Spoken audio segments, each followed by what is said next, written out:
Yung inabot po nito yung 12 na judge, ano po opinion nyo sa naging desisyon nila? Mga inutil ka mo sila.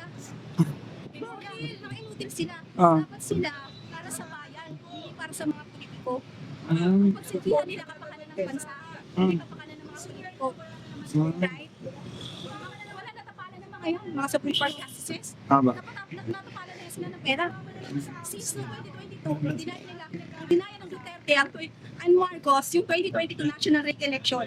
Nagsampa kami ng bandamus petition sa Supreme Court.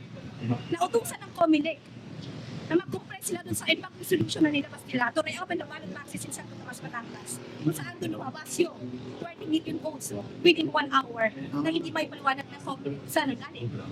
That's the first na hindi nila inaksyonan.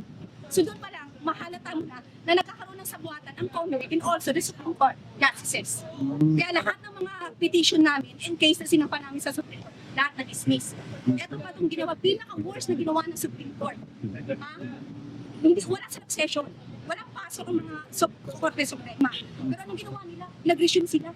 Why? Nag-resume sila para lang protektahan si Sara na hindi magkaroon ng impeachment trial. Dinismiss nila yung kaso ng impeachment. Right? Yes po. So, dapat sila para sa bayan, hindi para sa mga politiko. Sobra na nangyayari sa bansa natin. Grabe na. Ang dami na naghihirap. Pero ang ginagawa ng Supreme Court justices, ang tama kasi sinagapan sa Pilipinas. Sa Duterte. Tama po. Justices. Ma'am, naniniwala po ba kayo doon sa lumalabas sa chismis na may kinalaman si What? na may kinalaman doon si Buwak po doon sa kay Leon? Of course. Of course. Yun yung isang point of view. Right? Pero yung kanyang statement, yung kanyang action, di ba? Hindi para sa katotohanan. Hindi para sa mga pinoprotektor nilang politiko. Huwag ganon. Darating ang araw, sisingin sila ng Panginoon sa ginawa nila sa mga natin. Sobrang nagiging ng bansa. Sobrang na. Minsan po natin kay sinunod Sobrang kapal ng pera-pera lang yan.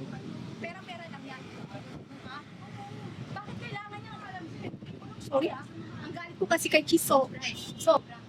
Bakit si Sarah, magnanakaw pa ng 600 million, yung 125 million for 11 days, ginastos nila.